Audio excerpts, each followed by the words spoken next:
So good morning, everyone, and welcome to Grand Rounds today. I know we'll have more people coming, but wanted to get started on time. And before we get started, I'd just like to thank and acknowledge Dr. Aisha Davis and Dr. Jeremy Kern for making our Grand Rounds today possible. They invited our speakers as part of an initiative that's sponsored by the Society for Hospital Medicine to spread IPAS throughout 32 different institutions, and Children's is one of those. So thank you. And I'd like to start by, we have speakers from the East Coast and from the West Coast.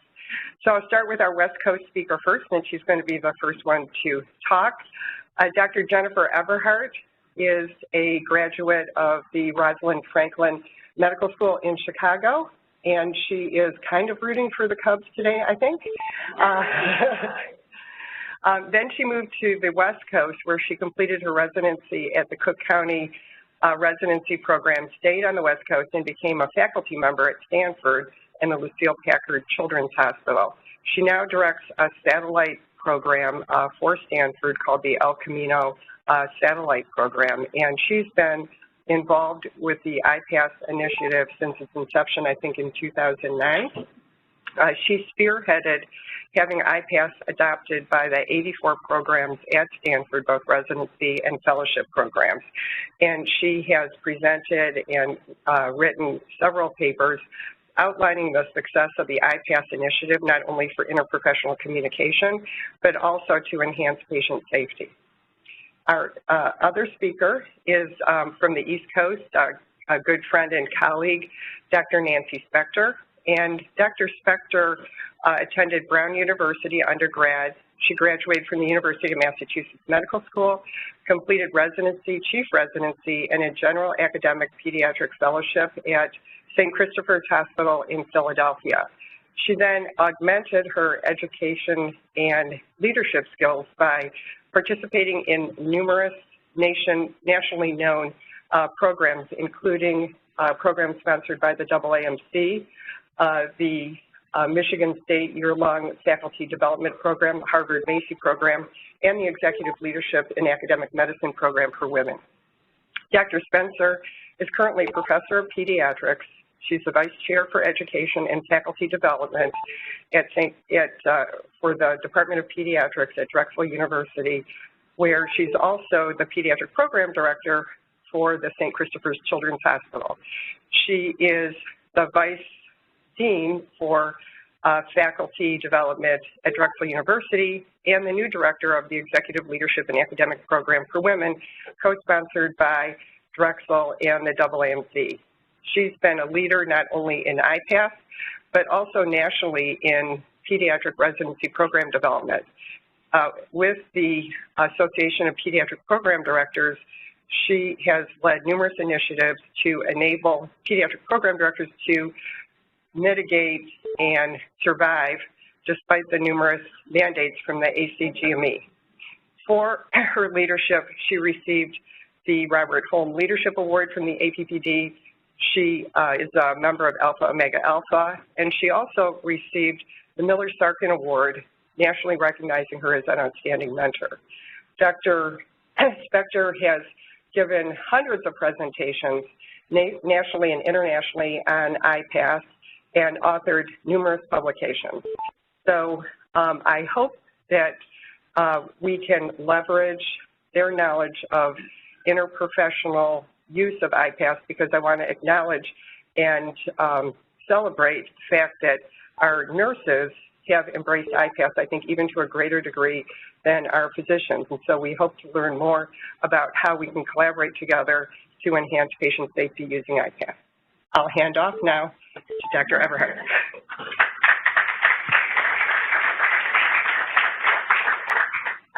Good morning, everyone. And good morning to those who are joining via telephone and web conference as well, because I know we're in that format.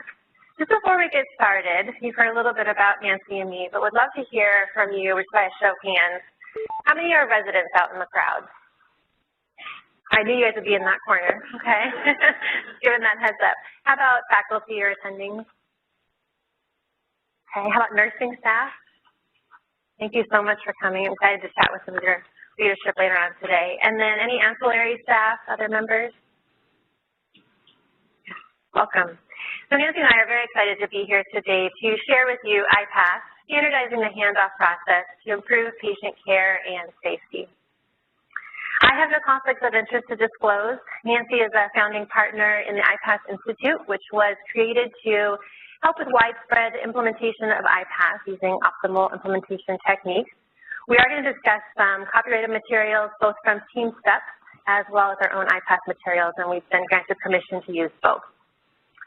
Our objectives today are to first describe the role of communication failures in medical errors and preventable adverse events, to articulate the need for high-quality patient handoffs to reduce the likelihood of communication failures, and to describe the implementation of the IPASS evidence-based handoff bundle and its impact on medical errors and patient safety.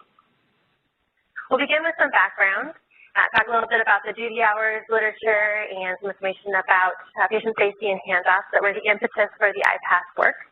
We'll talk about the single-site pilot study as well as the multi-site intervention, both the educational intervention itself and its impact on patient safety. We'll finish our time talking a little bit about scholarship, dissemination, and we are very excited to share some of the local work that's been done here and to really celebrate that. So to begin with some background, as many of you know, the patient safety movement was really heralded by the 1999 publication of the Institute of Medicine's report, To Err is Human, which estimated that around 100,000 preventable deaths occur in the U.S. every year as a result of medical errors, making it the sixth leading cause of death in the U.S. at that time. With that publication, the Institute called upon the field of medicine to take action, and following the report, there was a growing body of evidence linking physician fatigue, sleep deprivation with impaired performance and medical errors. And with that growing body of evidence, the ACGME came under increasing pressure to self-regulate, and in 2003 released its first duty hour standards, which limited the day to 30 hours and the week to 80 hours. So with that duty hour restriction, as well as other patient safety initiatives that were underway, the question then became, well, but are patients really any safer? And it was difficult to tell because over time, different studies would use different medical error surveillance techniques. So in order to address this, Chris Landrigan, who's the PI for the IPASS project, back in 2010, looked at over 2,300 randomly selected admissions at 10 teaching and non-teaching hospitals in North Carolina. So the same hospitals, same error surveillance techniques over the same time period for over 5 years. And he found that there was no statistically significant change in the overall rate of harm during that time period. Which is not to say that there weren't significant local advances occurring in patient safety. You think about the catheter-related bloodstream infection work, surgical safety checklists, timeouts, things like that. But we weren't seeing the impact of these initiatives on patient safety at the regional or national level. So in 2008, the Institute of Medicine released its resident hour report, and following that, the ACGME released its 2011 revised duty hour standards, further limiting the resident work week, and then also, importantly for our purposes today, calling for standardized handoffs and calling for teaching and supervision of handoffs in order to ensure competence. So this is important because handoffs are a very critical communication point and yet fraught with risk. We know, you think back to the game of telephone that you played as a kid, there's almost always a voltage drop over time, particularly when you're talking about handoff and multiple providers. And we know that communication failures and failures at the time of handoff are one of the root causes of sentinel events that are reported to the Joint Commission. You think about those serious safety events like wrong site surgeries or a patient who dies of a 10-fold overdose of morphine. The Joint Commission evaluates all those events, calculates all the contributing factors, of which there are usually many, but 60 to 80% of the time, communication plays some role. So before we start this video, I'd like you to take a chance to kind of think about what handoffs look like here at Children's and what you've seen in your training and in your practice. And let's look at what a typical handoff might look like. I'm sorry I'm late. It's been a really crazy day. I had admission after admission, and then I went to clinic. My interns don't know what they're doing. My attending is incredibly annoyed. All I wanted to do was get out of here on time for once. But here's the going out. It should be up to date. I told my medical students to work on it. First patient is Mrs. Jones. She's a 45-year-old lady who's admitted with DKA. She was admitted yesterday. She spent an incredible time in the ER before she was transferred up to the ICU. And this is actually her third admission in the past 3 months for DKA. She still doesn't take her medication. That's frustrating. Yeah. Her ICU stay was pretty short. She was transferred to us this morning. I really don't know a whole lot about her because I was at the clinic all morning. But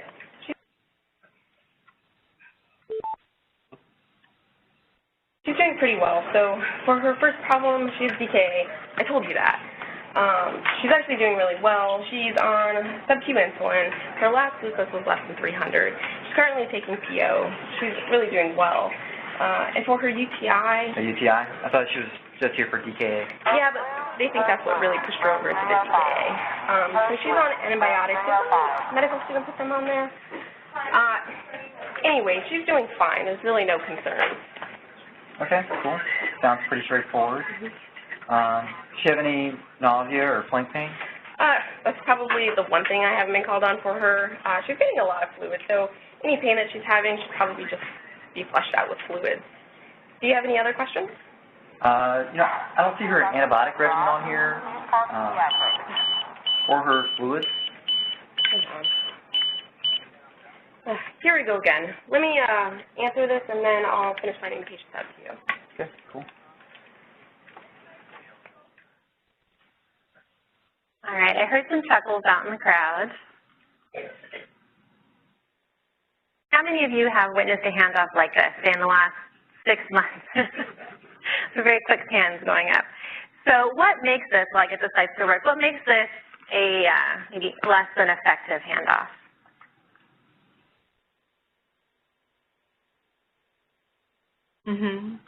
Not standardized. Lots of interruptions, all the beeping pages.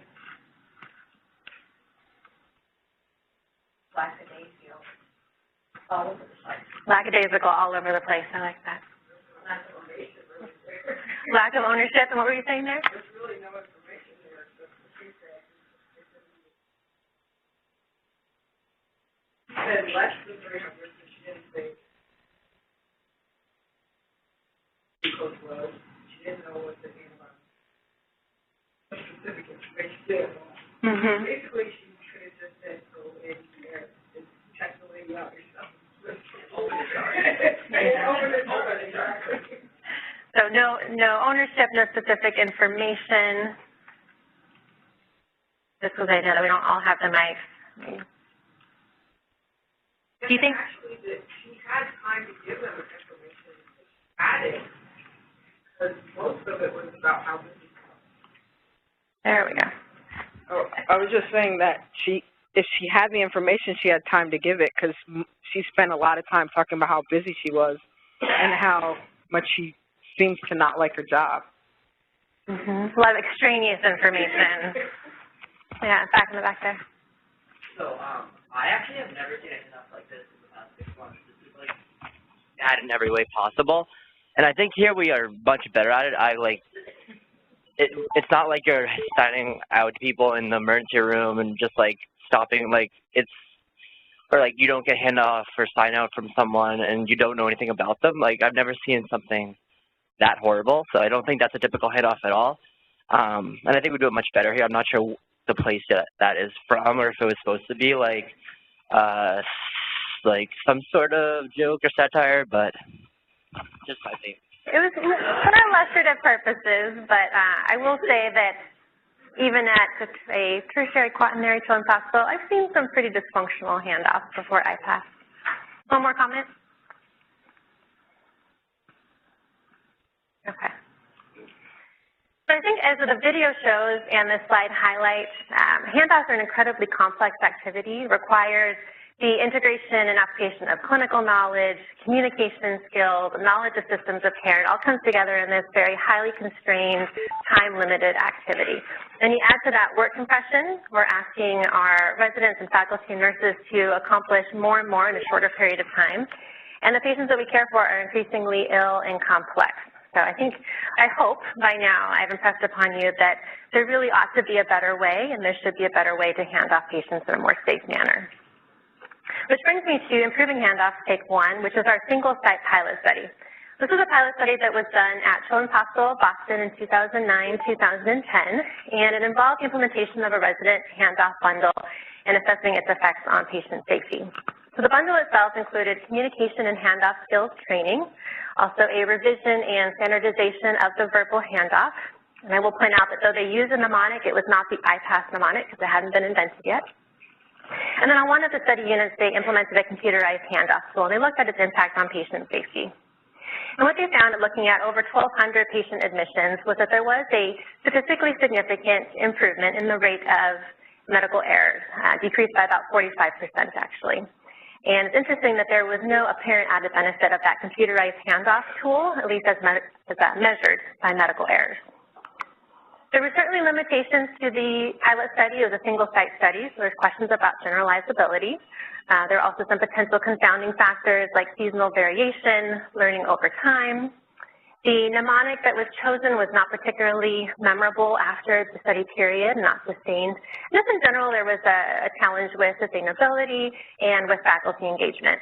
But the results were promising enough that even as the pilot study was ongoing, we were starting to think about next steps. And in order to address these knowledge gaps, this really critical issue with communication, we embarked upon the IPASS study, which is a multi-site study at 9 pediatric institutions across North America. IPASS stands for IIPE Prize Accelerating Safe Sign-Out. The study group consisted of health services researchers, clinicians, hospitalists, medical educators, as well as experts in simulation and quality and patient safety. As we approach the intervention and the curricular materials around it, we use current 6 steps of curriculum development, beginning with problem identification, which we've highlighted already. We then did a general and a targeted needs assessment. Following that, developed goals and objectives, and actually implemented our educational activity. And then with further evaluation, we revised and refined that educational intervention. For our needs assessment, we found, after talking with all 9 participating sites and conducting our needs assessment, that perhaps not surprisingly, there was not a standardized process for handoff at any of the institutions. None of the institutions had any sort of formal handoff curriculum. And institutions, or the handoffs, vary quite a bit, both from institution to institution and within institutions themselves. So it's clear to us that implementing a change in handoff behavior was really going to be a transformational change. As the first step towards refining the handoff bundle that had been used in the pilot study, we developed a novel mnemonic called IPASS, and we'll go through each of these elements in a bit more detail. But it was trying to incorporate those key elements that we felt were really critical to an effective handoff. The first component is the I, or illness severity, and this just introduces a standardized language sort of for how sick the patient is.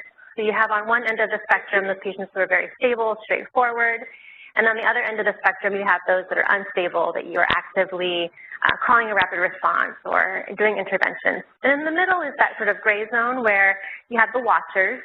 Anyone on the team just has a gut feeling like something could go wrong, this patient's at risk for deterioration. P stands for patient summary, and this is where the giver has the opportunity to really start to build a shared mental model, which is the purpose of our standardized handoff. So starting with a one-liner, a summary statement, and then including some of the details about that patient's unique presentation and how they're progressing along in their hospitalization. So again, building the shared mental model such that you can facilitate not only the transfer of information about the patient, but actually responsibility of care. A stands for action list, which is the very specific to-do list. So what would you like done in the next 12 or 16-hour shift? Who's going to do it, and what's the follow-up plan going to be?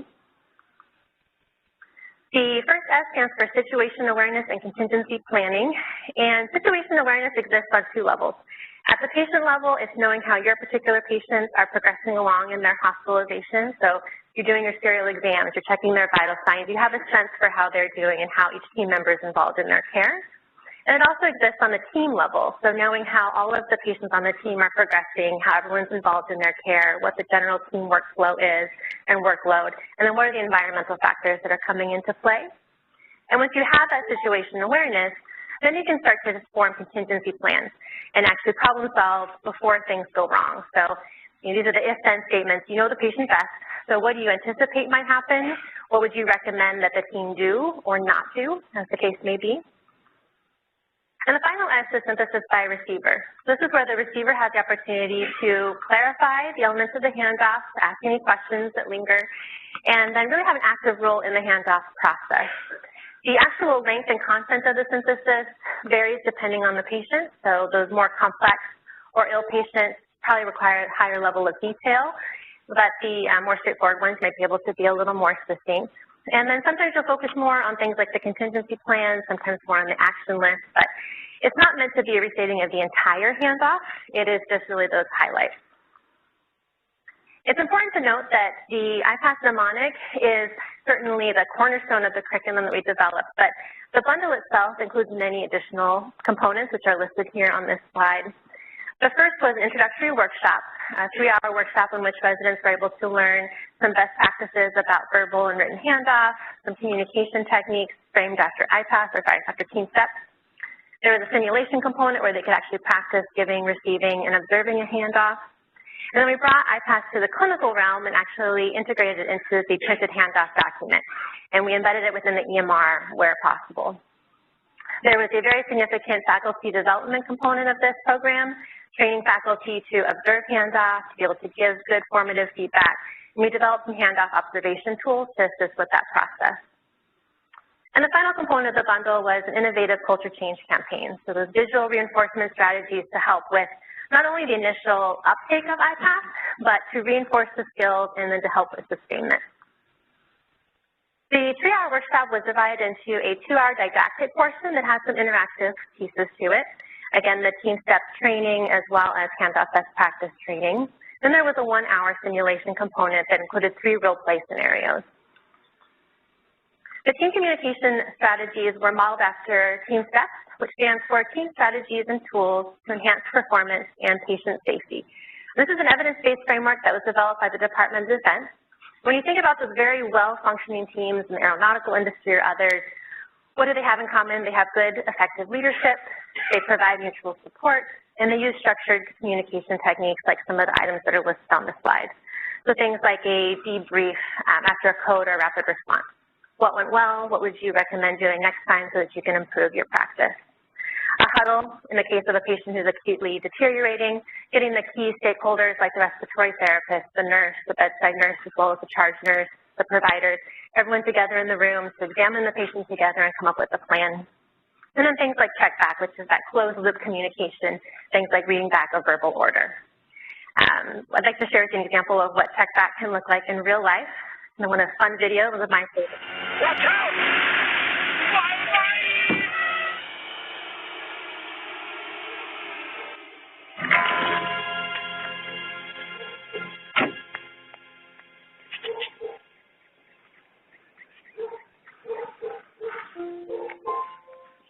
An angel.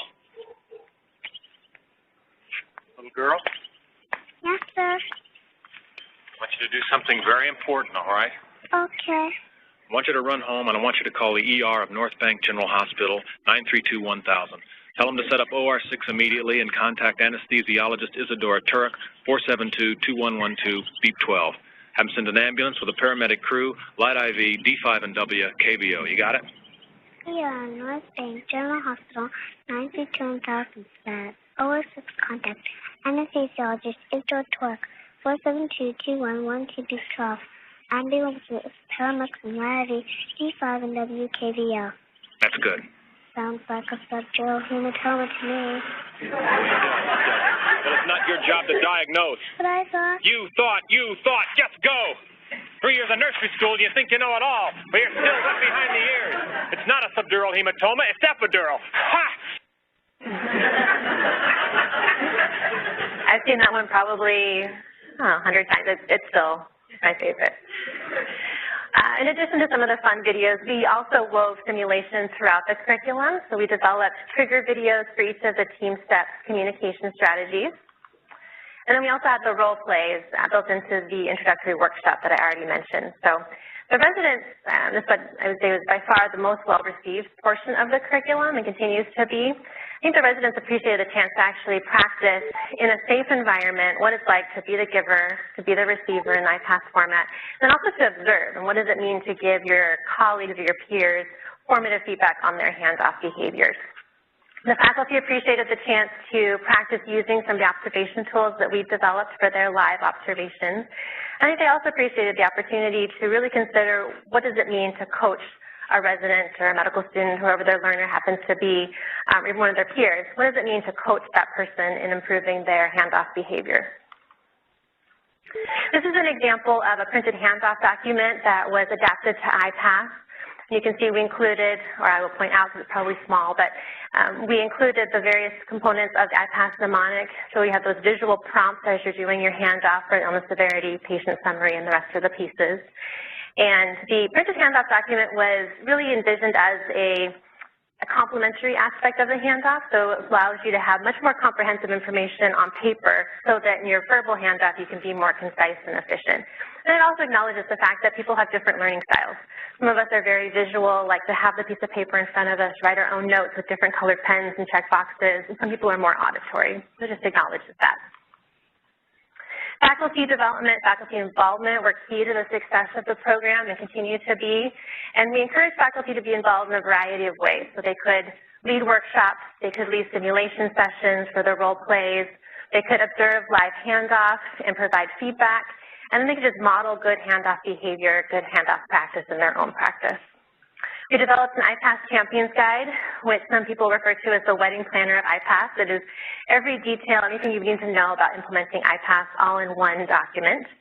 And then we also were able to offer American Board of Pediatrics Maintenance of Certification Part 4 credit for faculty involvement. It's an extra carrot to do the observations and be involved in the iterative cycles of improvement.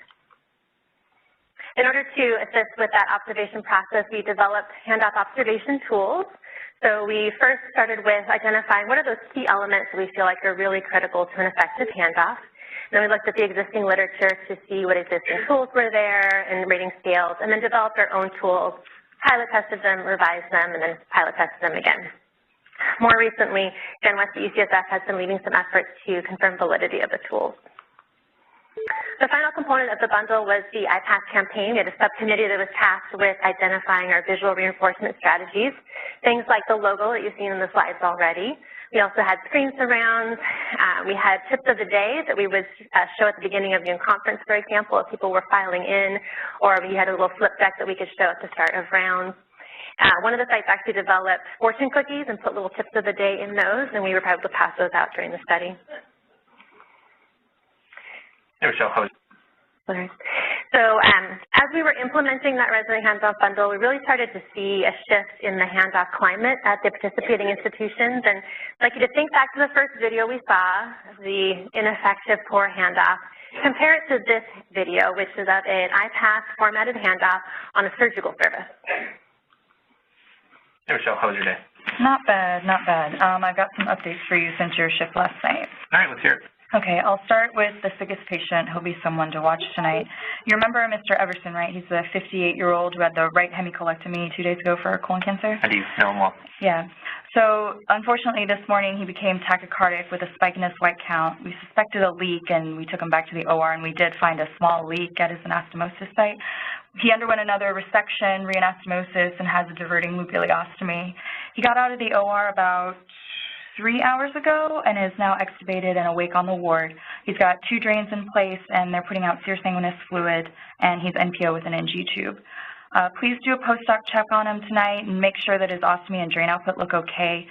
He also has post-op labs scheduled for 9 o'clock tonight. All right. Do you happen to know if his ostomy has put out anything since the OR? It has. It looks good as about an hour ago. For contingency planning, if his ostomy turns purple or black, though, he may need to go back to the OR for revision. Okay, so 58-year-old male who's 2 days now status post a right hemicolectomy and now 3-hour status post revision for a leak. I'll follow up on his labs tonight and check on his ostomy. If he shows any signs of necrosis, we'll need to go back to the OR. Right, exactly. Okay. We also have 2 new patients. They're both stable. The first one is Mr. Tucci. He's a healthy 23-year-old male, laparoscopic bilateral inguinal hernia repair. His case just finished about 30 minutes ago, and he already looks great, and he's set up to go home. His discharge summary is done. His discharge meds are in. There isn't anything for you to do for him, but if you do get paged, then please check on him and make sure that he's ready to go home. Okay, so 23-year-old status post laparoscopic bilateral inguinal hernia repair, needs a bed check tonight. Exactly. And then the second new patient is Mrs. Engel. She's a 40-year-old who underwent a left mastectomy for a 2-centimeter breast cancer today. Her surgery went great. Plastics placed a tissue expander, and she's got 2 small drains in place. She's been on the ward a few hours now. She's doing very well. She's got a PCA for pain. Tonight, please just do a post-op check on her and check on her pain. If we can transition her to oral meds, then there's a chance she may be able to go home tomorrow. Also, please check her drain output. If it dramatically increases or she has any other evidence of a hematoma or a bleed, then she may have an indication to go back to the operating room. All right, so status post left mastectomy seems to be doing well. He just want me to check on her pain and her drain output tonight. Seems like likely discharge in the morning. Exactly, right. Does she have any other health problems I should be aware of? Good question. Only mild hypertension. She usually takes lisinopril. It's on the med list right here. Got it. All right, sounds good. Just kind of looking over this. Seems like the other ones I know, right? Right, exactly. So Mr. Jones, you admitted him last night for the small bowel obstruction. He's doing great. He passed gas this morning, and he's self-progressing on his diet. He hasn't had any issues. Just monitor his pain with eating tonight. He'll probably go home tomorrow as long as his pain doesn't recur. But if he does have nausea, then don't hesitate to stop his diet, get IV fluids, and get a KUB to see if he's recurred. All right, so recovering small bowel obstruction, doing well, self-progressing his diet. I just need to check on any postprandial pain. Exactly. And the last is Mrs. Lee. She's doing very well from her open cholecystectomy 2 days ago. We transitioned her from IV to oral pain medications today, and she hasn't had any issues thus far. But please check on her pain tonight. If her pain does recur, then I think about a bile leak for her just because she was an especially difficult case. If that happens, then repeat her labs and consider a HIDA scan if you're suspicious. All right, so post-op open chole, no on PO pain meds, but you guys think if she does have pain recurrence that we should be suspicious for a bile leak. Right, exactly. All right, seems like I got it covered. I'll see you bright and early. Okay, see you tomorrow. All right, better? On the first one, lots of nodding heads, yes. These are actually real residents. I think it was on their first or second take that they did the video, too. They were in and out. So turning now to the study and some of our methods and findings, our aims of the study were to determine if implementation of this IPASS handoff bundle were associated with, first, any reduction in overall rates of medical errors and preventable adverse events. This is our primary outcome. Second, to see if it was involved or see if it improves the written and verbal communication at handoff. This was our process outcome. And then third, to see if it changed resident workflow. This was our balancing measure. We had a pretty good sense that this would have a positive impact on patient safety. We want to make sure that we weren't unnecessarily burdening residents or negatively impacting their workflow. Our study design was a prospective pre-post intervention study, and there were 3 staggered waves for the 9 participating sites across North America. We began in yellow there with a 6-month pre-intervention data collection period, and that was followed by a 6-month period in which all sites implemented all components of the bundle. And then in dark blue, you can see there was a 6-month post-intervention data collection period, which was matched by calendar month to the same time of year as the pre-intervention period. Our methodology for our primary outcome of medical error rates was to use a previously described technique that's been used in other patient safety studies. It basically involves hiring a research nurse for each study unit, for each study period, and that nurse was present on the study unit Monday through Friday and performing very detailed reviews of charts, looking at hospital incident reporting databases, reviewing surveys that have been submitted by residents at the end of each shift, and also interviewing nurses on the unit to try to identify any event or potential medical error preventable adverse event. We tried to cast a very broad net. We wanted information on any particular incident, whether there was harm, whether there was a near miss, or there was no harm that actually reached the patient. But again, casting a broad net, and then each event was categorized according to its severity, type, preventability. They then underwent a dual review process with 2 physician co-investigators who were blinded to the study period, who looked at each event and again categorized it according to severity, to preventability, and whether it was an exclusion or not. For our process outcome, we had our research nurses look at reportings of the evening verbal handoffs and random selection from each study unit, each study period. And they reviewed those recordings for the presence or absence of 5 key data elements, which were essentially the 5 pieces of the IPASS mnemonics. They also looked at printed handoff document copies, looking for the presence or absence of 9 key data elements, the 5 components of the mnemonic, and then 4 additional elements. As a balancing measure, in order to see the impact of the implementation of the bundle on resident workflow, we performed a very detailed time motion study where we had research assistants follow interns and residents. So for the residents in the room, imagine having someone at your hip for 8 or 12 hours documenting in real time on an iPad what you were doing minute to minute. And you can see from the screenshots here, we used a list that had been previously published, adapted to the general pediatric and patient setting, and it was input into a database so the research assistants could enter in minute by minute what the residents were doing. We had 10 major activities and over 100 minor activities. So we were really able to assess at a very granular level what the resident activity was. And they would mark things like checking email, returning a page, updating the sign out. We were particularly interested to see what implementation, what impact it would have on how much time residents were spending face-to-face with patients and families, and how much time they were spending in front of the computer, things like updating the sign out and typing out notes. Our results from the review of the verbal handoff, so just to orient you to the slide, yellow is the pre-intervention period, blue is the post-intervention period, and along the x-axis are those 5 key data elements that we were looking for. And we were able to show that with implementation of the resident handoff bundle, there was a statistically significant improvement in all 5 elements, particularly illness severity and the readback, or that synthesis by receiver.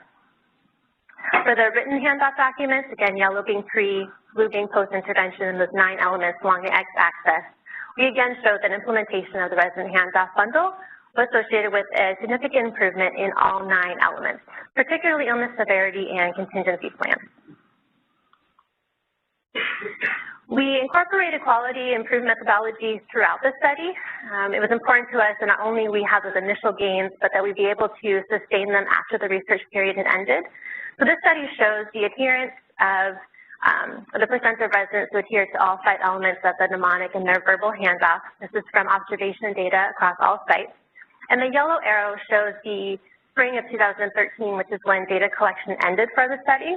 So the 4 data points thereafter show that we were able to sustain the wins that we had made. It also shows an initial dip early on, which for those of us that have done medical education, other interventions, we know there's that initial excitement, and then things start to wane a little bit. I think it just highlights the importance of observations and sustainment.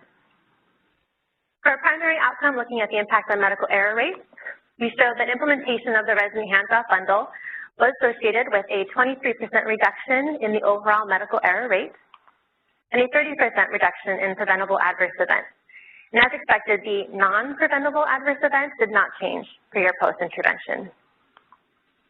As our balancing measure, we were able to show that implementation did not significantly change the amount of time that residents were spending face-to-face with patients and families, also did not change the amount of time they were spending in front of a computer, and the mean duration of handoff there at the bottom actually did not change pre to post-intervention.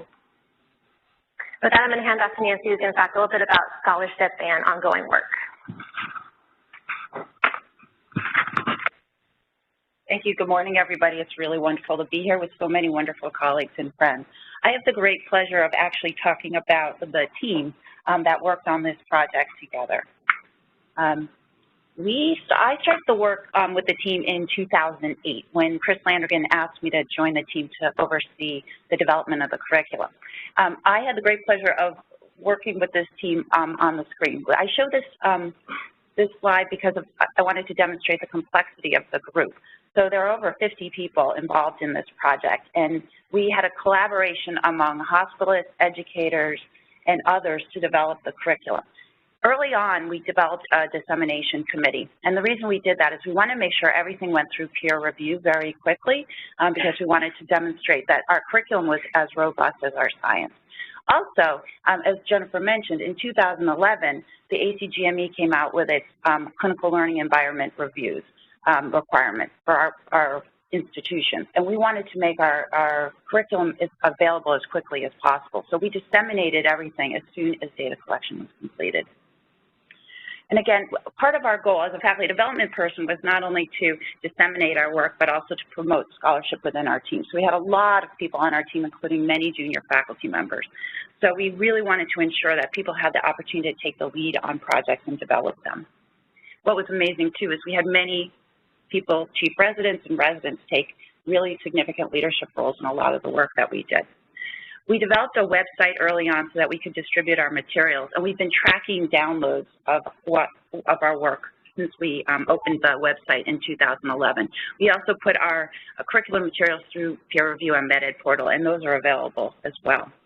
So these are the downloads. We've been tracking the downloads. It's really kind of fun, but sort of like the obesity map, although red states are a positive thing for us. So we've disseminated all across the United States. At first, we had no downloads in places without any pediatric residency programs. So that includes Idaho, Montana, and Alaska. But even those states have started to look at our materials. And these are the international downloads. We've had quite a lot of interest, actually, across the world in our materials. IPASS has been at first used by physicians, but has been adapted by many other provider types. In fact, nurses, and there are many of you in the audience, have worked with us and collaborated with us to adapt materials for nursing. We've also tracked over time the disciplines that have used our materials, and we have now adapted in most of the major specialties and starting to work on subspecialties as well. So our scholarship to date, we have 27 peer-reviewed articles related to IPASS, and we've done many presentations nationally and internationally. I think this is our 129th grand round, so we've really had an opportunity to see many different institutions along the way. We also had the great pleasure of being selected as a Harvard Business School, Harvard Medical School Health Acceleration Challenge finalist, which was really exciting. We had the opportunity to work with people from all over the world to think about how we could disseminate our work in a really wide-scale way. We have done further work together. Our team of 50 is now 120, and we have now about 20 colleagues from nursing as well as 20 parent representatives on our team, and we're working to adapt our work in several different ways. We've adapted our curriculum for nurses and medical students as well as many other provider types. We have a grant now from PCORI to adapt our work to family-centered rounds. And I know that's something you do very well here, and Mary Ottolini has been working with us on that project. So moving away from family-present rounds to truly family-centered rounds is a project we've been working on. We also have grants to implement IPASS in 5 Harvard hospitals, as well as this project where we have partnered with the Society of Hospital Medicine to implement IPASS across 32 institutions in the country, including 16 adult institutions and 16 adults. Pediatrics.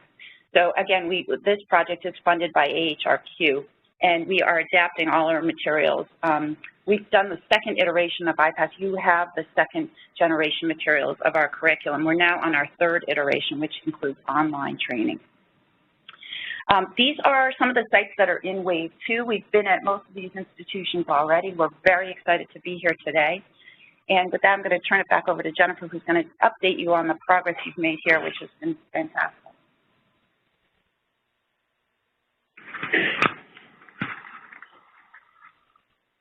All right.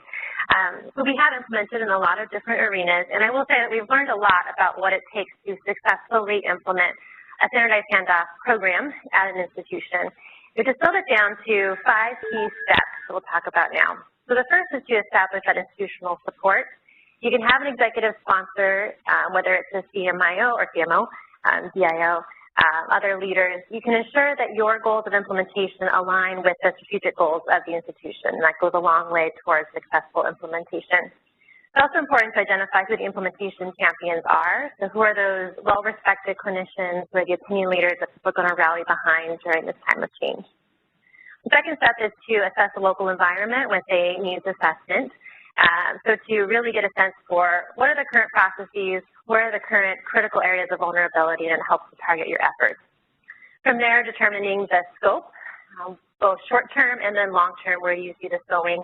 And we recommend starting small. There's some institutions that have been successful with widespread implementation off the bat. But in general, if you can start small, really learn from one particular diet, one particular unit, and then spread from there, you're going to be much more successful. The fourth step is develop a communication plan. So having a way that you can keep everyone updated about changes that are coming, particularly ones that will change their workflow. And then the fifth step is probably one of the most important, and that is the data aspect. So having a way that you can collect data that is meaningful, you can analyze it and feed it back to your frontline providers, help it to inform your iterative cycles of improvement. That will also help with implementation. Here at Children's, the efforts have been led by Dr. Aisha Davis and Dr. Jeremy Kern, who have done a fantastic job of gathering people around them to really address some of the issues and implement IPASS successfully here. And this is a work in progress and why we're here today. There's a group that's working specifically on the data component. There's a group that's working on the curricular component, as well as the campaign and the printed handout document, which I know has been a challenge. Early on, the team did a needs assessment to really get a sense for how things were currently working at Children's and where the opportunities were. And I listed some of the findings from the needs assessment on this slide. The first is that there were multiple asynchronous handoffs. Actually, more handoffs were occurring than even the core team was aware of. Residents were handing off at the end of the day, also before they headed to clinic, before they went to their research block. Residents who were admitting patients were often handing off separately from the rest of the patient list. Residents acknowledged that they learned from model behaviors, but handoffs were occurring in silos. So interns were handing off to interns in one room, senior residents handing off to seniors in another room. And there wasn't that opportunity to model good handoff behavior and to learn from your peers. Interns expressed a desire to have more observation, more feedback. There were certainly challenges with interruptions. There was not any really protected time or space, and a lot of pagers and phone calls and things like that. And there were challenges with the printed handoff document, and this is something that we're still working on. I know the interns would often start out using the Cerner printed handoff tool, but then find that it really didn't fit their needs, and by second or third year, they were already using the spreadsheet. Once we had the needs assessment, we process mapped. This is an example of the hospital's academic team's process map of what handoffs look like at the start of the project. From there, we developed an ideal process map. So this is where we see things eventually going, this is what we'd like to accomplish, and just helps to focus everyone. Help Nancy and me as being external to the institution, we could see what handoffs look like in a very visual way. I think it helps to communicate with the frontline providers too, to show them where you are currently, where you'd like to be, and then where the opportunities are to improve. Here at Children's, the scope is currently the hospital's academic team as well as the staff team with some of the AIs and family practice rotators. We began pre-intervention data collection back in June, and in July the interns were trained during their orientation, and then the champions were trained just this week. We do not have research nurses, unfortunately, for any of the sites right now. Now we're not in the study period, but for this program, we are really relying on many of you in the room to collect our data and help us with that. So we are observing handoffs, both the verbal and written handoffs. We are asking frontline providers or residents and faculty to submit surveys at the end of their rotation or at the end of their time on service, so we can get a sense for what harm is reaching the patient, what is the current climate or status of handoffs at Children's, and where can we improve. This is an example of one of the run charts. So all of that data is fed to our coordinating center, and they are giving us really detailed reports on a monthly basis that we review on monthly conference calls. So we can go through in very granular level how handoffs are doing. This is an example of the synthesis by receiver component from the observations of handoffs. And you can see that in the start in June, wasn't done very often, but we've seen some really nice gains in that. The final step is to celebrate success. So we know that this is a culture change, and culture change takes time, usually a couple years. From our experience with residency programs, it usually takes about 3 years to really see the culture of handoff change. You have to kind of graduate out a full generation of residents before it just becomes the way that you hand off patients at Packard or St. Chris or here at Children's. We have the benefit of, Nancy mentioned the 2 waves for the mentored implementation project. We're in the midst of wave 2 right now, but wave 1 finished this past summer. This was 16 sites, half pediatric, half internal medicine or family practice. And over that 18-month period, we were able to show a really nice improvement in the adherence to the mnemonic from observation data. There was a little dip in July that came back up in August. And then more importantly, what's happening to the actual patients? What is the impact on patient safety? So we were able to show the mean number of patients per rotation who experienced major harm decreased significantly during that 18-month period. So in summary, there is a high frequency of communication and handoff errors, and it really requires training in a multifaceted approach in order to address this problem to standardize handoffs and improve handoffs. The IPASS handoff bundle that we've talked about was associated with a significant decrease in medical errors and preventable adverse events. We'd like to acknowledge the study group. Again, now more than 120 people involved. A couple of them are here on the photo. And also acknowledge our funding, primarily from the Department of Health and Human Services. Our references are available afterwards if you'd like to come up and get more information there. And with that, we'd just like to thank you for letting us come and share the day with you and be open to any questions or comments.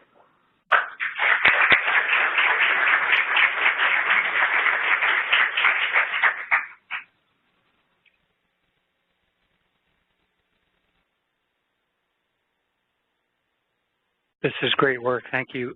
For your measurement of compliance and addressing the 5 parts of IPASS, did you require them to do it in the correct sequence? No, as long as the components were there, then they got credit. Do you have any sense of how often they followed the correct sequence? I don't have that information, do you? I don't have that actual, but it's pretty. There's a muscle memory component to it, being able to, just like the SOAP note that we're all used to, or those of us that write patient notes. SOAP is ingrained because we know each of the components. IPASS is now ingrained in our providers as well.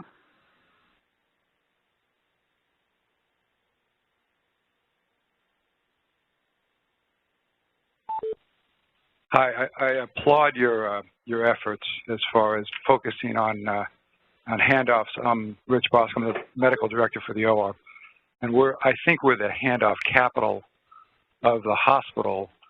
The one thing I worry about with a focus on another acronym and program and stuff like that is we're kind of leaving the direction the rest of the world is going in. We spent half an hour in preparation, putting data into an EMR and pre-op. People spend days, months, whatever, putting into the EMR the patient's medical history. Verbal handoffs scare me dramatically, and I think really most of the time a presentation by the EMR in appropriate fashion is much more important than what mnemonic you use or what you've written down on the back of a green piece of paper as far as your handoff. And I really worry about us. We're working very, very diligently in the peri-op area right now as far as a nursing handoff.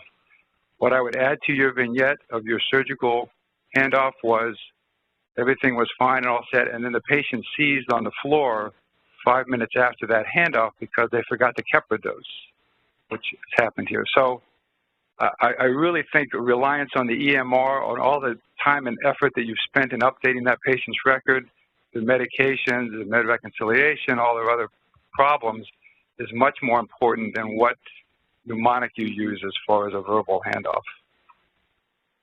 You raise a good point about these are all complementary aspects. So I think, and this was a handoff bundle that we were able to show effective.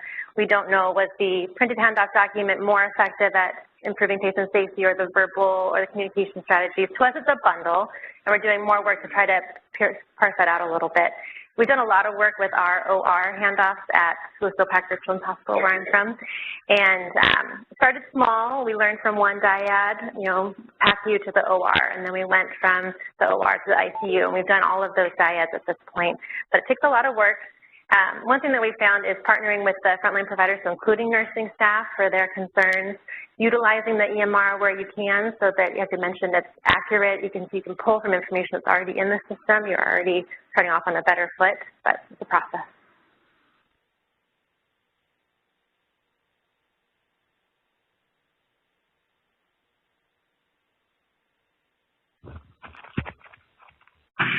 Can I, hi, thank you so much for this wonderful talk. I'm Mark Batchel, Physician-in-Chief of the hospital.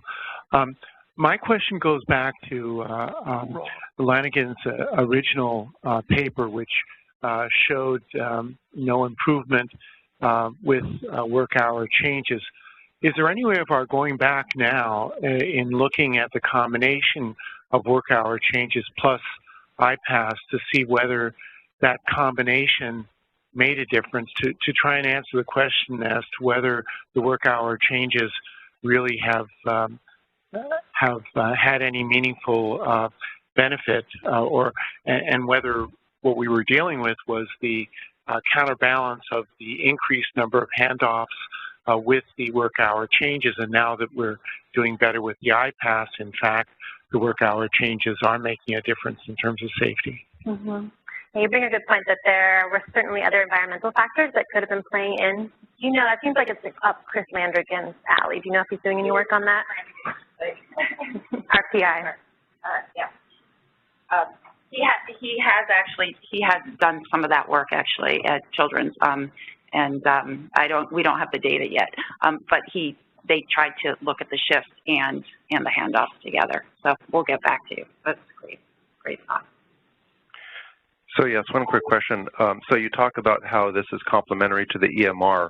Have you seen instances where implementation of IPASS has actually driven evolutions in the extant EMR to actually make those two more complementary to one another? Yeah, absolutely. We have a lot of people working on that around the country. I just was last week at CHOP, and they have an informatics fellow who's been really working incredibly hard. They have EPIC to work to improve the IPASS piece of the EHR. And we are working with EPIC Central and Cerner Central to develop that further. But there are a whole bunch of other people around the country if anybody's interested. I just wanted to thank you for your presentation, and we're chairing the nursing component here, and we've been working on it for a while, and we're still, getting buy-in, and changing culture is hard, but very excited with the work and with the collaboration with the physicians. So thank you. Thank you for doing that work.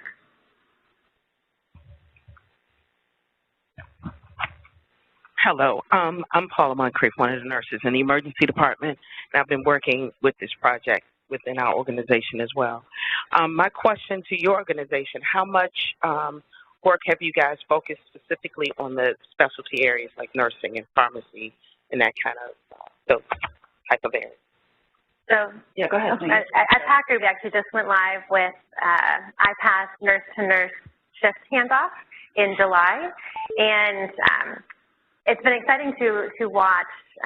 We had one of our nurse leaders who led the effort, and it began as a 2-day rapid process improvement workshop that became then like 6 or 7 days, spread over probably a 6 to 8 month period. It probably sounds familiar.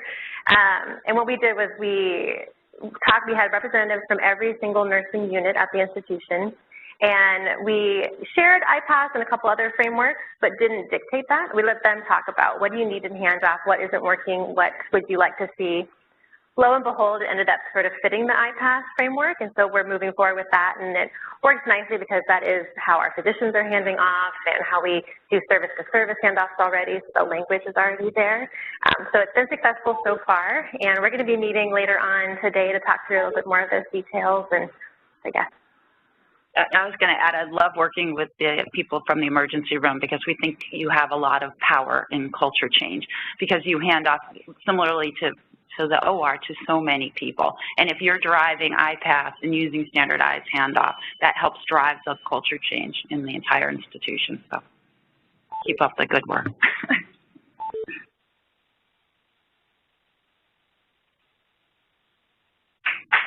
Thank you.